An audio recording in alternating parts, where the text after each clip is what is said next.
Hello class 10. Today we will continue with chapter 3, the Prime Minister, Council of Ministers and the Cabinet. Today's topic is categories of ministers, distinction between Council of Ministers and the Cabinet, features of the Cabinet system, powers and functions of the Cabinet. We will discuss the following points. So the objectives of today's topic is categories of ministers. Under it, cabinet ministers, ministers of state, deputy ministers, working of the cabinet or council of ministers, collective responsibility of the council of ministers. Number 2, difference between council of ministers and the cabinet. Number 3, features of the cabinet system. Under it, president as nominal head, relationship between ministers and parliament, control of legislature over the executive. Number 4, leadership of the prime minister. Next, powers and functions of the cabinet. Under it, administrative functions, policy making, appointments, introduction of bills, amendment to the constitution, president's address, budget, declaring emergency. Now we will discuss some key terms.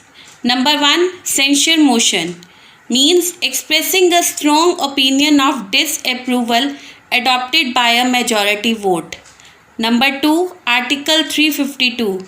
It means that it states that the president can proclaim emergency if he or she believes that a grave emergency exists whereby the security of India or of any part of the territory thereof is threatened, whether by war or external aggression or armed rebellion. Categories of ministers. The Council of Ministers has 3 categories of ministers besides the Prime Minister. They are Cabinet Ministers, Ministers of State and Deputy Minister. The Council of Ministers is the official name for the body that includes all the ministers. It usually has 60 to 80 ministers of different rank. It has mainly 3 categories of ministers: cabinet ministers, ministers of state, deputy minister. Now let's discuss all these in detail. Number 1, cabinet ministers. They are the most important members of the Council of Ministers. They are full-fledged ministers who hold important portfolios, means departments. Cabinet ministers, they are usually top level leaders of the ruling party who are in charge of the major ministries like defense, finance, home, etc. Usually the cabinet ministers meet to take decisions in the name of the Council of Ministers. It comprises about 20 ministers. Here is a list of some cabinet ministers who hold the important departments like Shri Rajnath Singh, Minister of Defence, Shri Amit Shah, Minister of Home Affairs, Shri Nitin Jairam Gadkari, Minister of Road Transport and Highways and Minister of Micro, Small and Medium Enterprises, Srimati Nirmala Sitharaman, Minister of Finance and Minister of Corporate Affairs. Number 2, Ministers of State. They are the second category of ministers. They may or may not hold an independent charge of any portfolio. The Prime Minister may or may not consult them. Ministers of State, they are usually in charge of smaller ministries. They participate in the cabinet meetings only when specially invited. Number 3, Deputy Ministers. They are the third category of ministers who assist the cabinet ministers and the council of ministers. They take no part in cabinet deliberations, means discussions. Deputy ministers, they are like ministers of state and assist cabinet ministers and council of ministers but has less responsibility as compared to ministers of state. They take no part in cabinet discussions. Working of the cabinet or council of ministers. The entire council of ministers work as a team with the prime minister acting as the skipper. Skipper means captain All the meetings of the council as a whole or of the cabinet are presided over by the Prime Minister. The ministers are individually responsible to the Prime Minister. Moreover, they are collectively responsible to the Parliament for their acts of omission and commission. All Council of Ministers work under the leadership of Prime Minister. All the meetings of the Council of Ministers and of Cabinet are presided over by the Prime Minister. Each minister has an individual responsibility. They are answerable to the Parliament for the department under his control. The Prime Minister can call for the resignation of any minister at any time if they do not work properly. Moreover, these ministers are collectively responsible to the Parliament for their work. Besides, there are parliamentary secretaries whose duty is to help the ministers in discharging their duties as ministers both in the Parliament and outside. The parliamentary secretaries are also appointed by the Prime Minister in the same manner as other ministers. Parliamentary secretaries are members of Parliament from the governing party who are appointed by the Prime Minister to assist cabinet ministers with their parliamentary duties. Collective responsibility of the Council of Ministers. In a parliamentary form of government, the principle of collective responsibility is very important. It means that the Council of Ministers is collectively responsible to the Parliament. The policy of the government is not that of one minister but of all the ministers. If something goes wrong with the policy of only one minister, the whole Council of Ministers takes the responsibility. If the Parliament rejects the policy of that minister, all the ministers have to resign and not that particular minister alone. Remember, all the ministers sink and swim together. The fundamental principle underlying the working of the parliamentary system of the government is the principle of collective responsibility. Article 75 clearly states that the Council of Ministers is collectively responsible to the Lok Sabha. They work as a team and swim or sink together.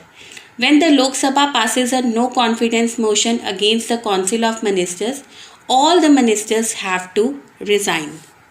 Distinction between Council of Ministers and the Cabinet. Council of Ministers. The Council of Ministers consists of Cabinet Ministers, Ministers of State and Deputy Ministers, whereas Cabinet Ministers consist of a small group of 15 to 18 ministers holding important portfolios such as Home, Finance, Defence, etc.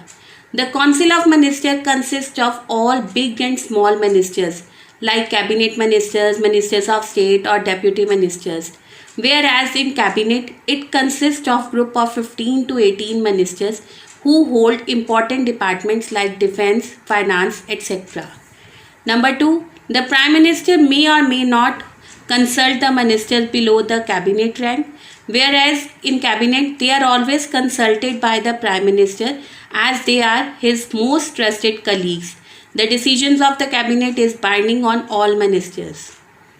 The Prime Minister may or may not consult the ministers below the Cabinet rank, whereas in Cabinet, Prime Minister always consult with the Cabinet ministers and the decisions of the Cabinet is binding on all ministers. Number 3. In the day-to-day working, the Council of Ministers rarely meet, and in the Cabinet determines the policy and programs of the government, so they meet frequently. The Council of Ministers rarely meet in the day-to-day working, whereas in Cabinet is a real ruler and they determines policies and programs regarding administration, so they meet frequently. Besides this, one more difference is there. All the members of the Cabinet are the members of the Council of Ministers, but all the members of the Council of Ministers are not the members of the Cabinet. Now, features of the Cabinet system. As you know, in the Indian government, day-to-day power is exercised by the Union Cabinet. This is known as the Cabinet system. It is the most important part of the parliamentary setup. This system has distinct features. Cabinet system, a government in which the real executive power rests with a cabinet of ministers who are individually and collectively responsible to the legislature. It is the most important part of the parliamentary setup. This system has various features. Number 1, President as nominal head. The President is the only the constitutional head of state. The real executive powers are vested in the Union Cabinet. The Cabinet makes policies of the government, directs their implementation, and is accountable for all decisions of the government. President is the constitutional head of the state, while the real executive is the cabinet. It is the cabinet that makes important decisions for the president, which is presided over by the prime minister. The president does not attend the cabinet meetings, therefore, all the decisions are made in the president's name. He is not accountable for these decisions. Thus, the actual executive powers lies with the cabinet. Relationship between ministers and parliament. Ministers functions as legislator as well as administrators. As legislators, they attend session of the parliament and take part in its debates and discussions. They also exercise executive powers of their respective departments. The ministers enjoy the support and confidence of their party, which commands majority in the Lok Sabha. Bills moved by the ministers are supported by their party MPs and are passed in the Lok Sabha without any difficulty. There is a close cooperation and coordination between the executive and the legislature. Our system of government is based on the principle of close cooperation between the executive and legislature wings. The ministers work as legislator and as well as administrators. As legislators, they attend the meetings of the parliament and take active part in its debates and discussions. As administrators, they hold different executive powers and carry out the administration of the union government. The members of the parliament enjoy the support of their party that holds the majority in the Lok Sabha. As the ministers have the support of the MPs, the bills moved by the ministers in the parliament are passed without any difficulty. Control of legislature over the executive. The Union Cabinet is responsible to the Parliament for all its decisions and policies. Following methods are adopted by Parliament to exercise its control over the executive. A vote of no confidence can be moved by the Lok Sabha. A government bill may be opposed or rejected. Passing adjournment motion or censure motion, voting a cut in the budget, passing an amendment to a bill against the wishes of the government, asking questions during question hour. The Union Cabinet is directly responsible to the Parliament for its acts of omission and commission. The Parliament is the controlling body of the government. It exercises this control through different ways. If a government disregards the rule, law or convention of the Constitution, the government can be voted out of office by passing a vote of no confidence against the Prime Minister or the ministry as a whole. In such a case, whole ministry has to resign. The Parliament can exercise its control over the government by a number of other motions also, which if passed amount to no confidence. They include adjournment motions, motions of censure against a minister or ministers, rejection of a government bill, passing of a private member bill against the wishes of the government, or by asking any questions relating to the administration and policies by members of opposition party in a question hour, and the ministers are obliged to answer them. Leadership of the Prime Minister. The Prime Minister decides the agenda of the cabinet meetings and presides or chairs such meetings. He is the link between the President and the cabinet and is its chief spokesperson. He acts as the head of the cabinet. The cabinet ministers are appointed by the President on the advice of the Prime Minister. They can also be removed by the President on the advice of the Prime Minister. The Prime Minister is the head of the Council of Ministers, as stated by Article 74 of the Indian Constitution. He determines the composition of the cabinet.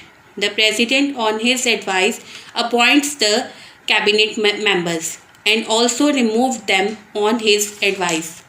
The Prime Minister acts as a link between the President and the cabinet. He presides over the meetings of the cabinet and conducts the proceedings. Thus, the leadership of Prime Minister is an important feature of the government. Powers and functions of the cabinet. The cabinet is the inner body within the Council of Ministers which shapes the policy of the government. It is primarily responsible for smooth functioning of the democratic institution in our country.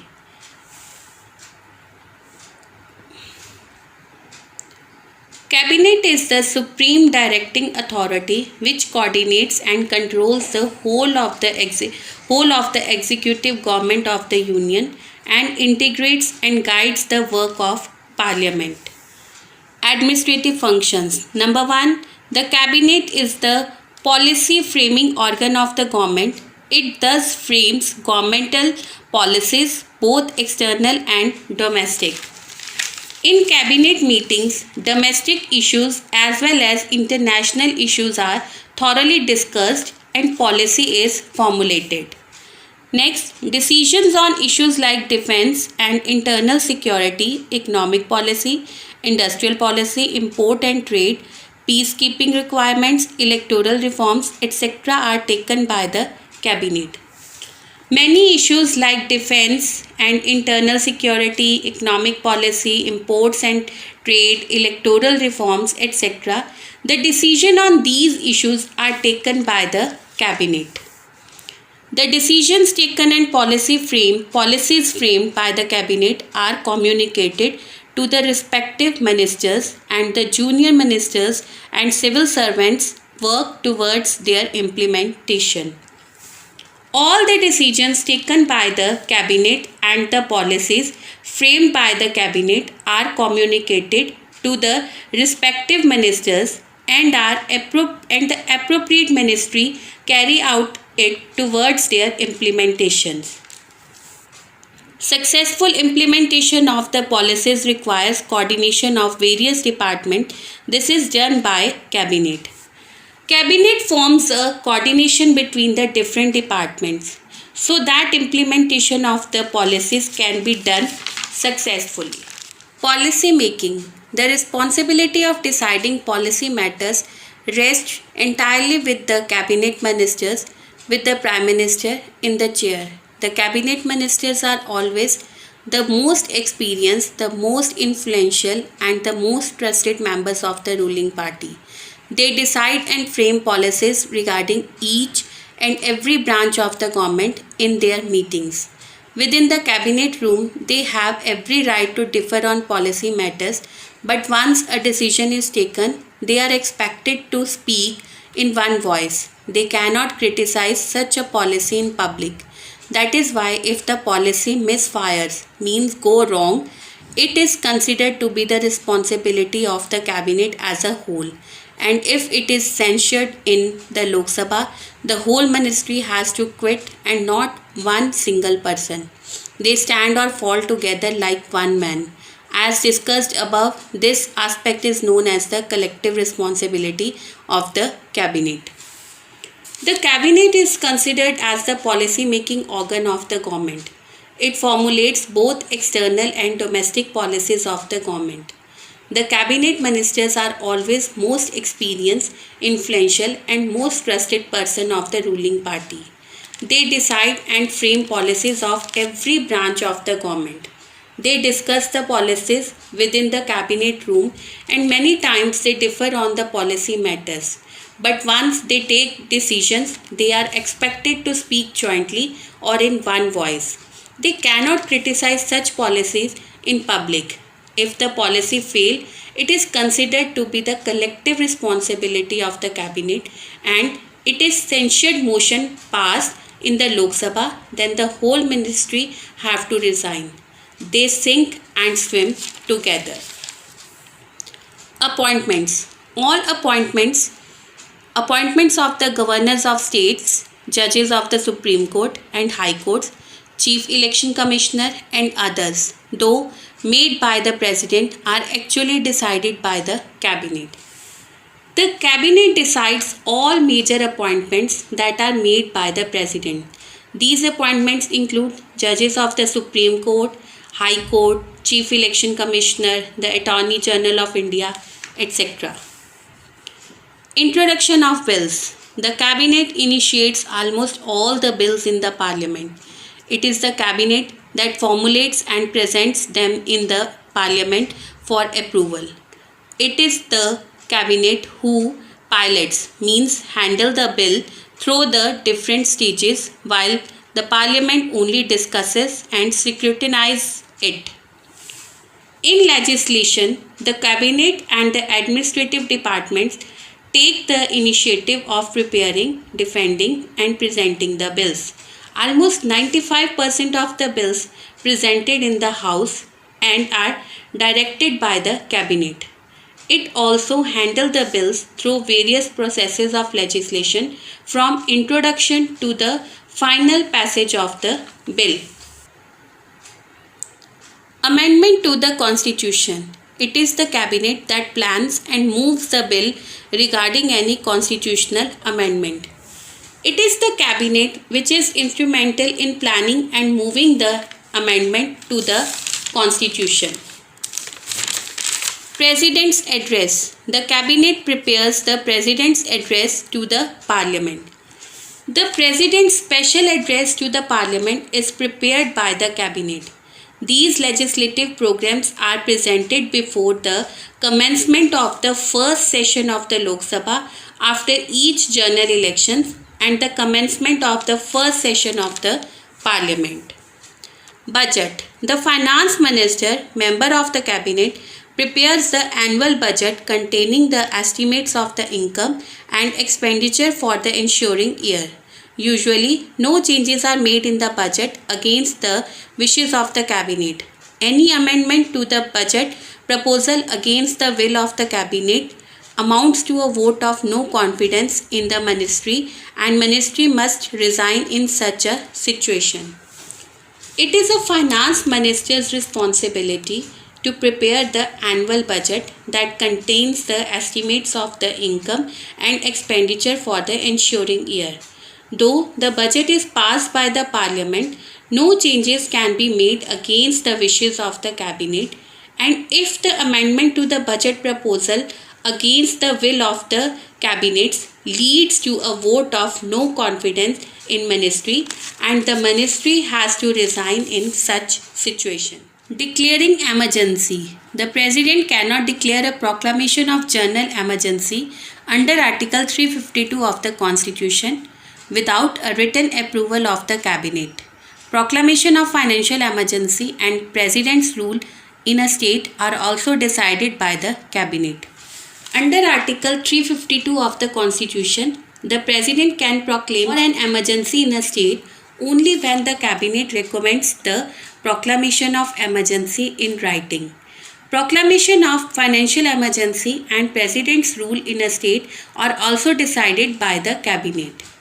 In the year 1975, the then President Fakhruddin Ali Ahmed, with the written request and the consent from the then Prime Minister Indira Gandhi, imposed emergency. The reason behind was threat to national security and bad economic conditions. Thank you.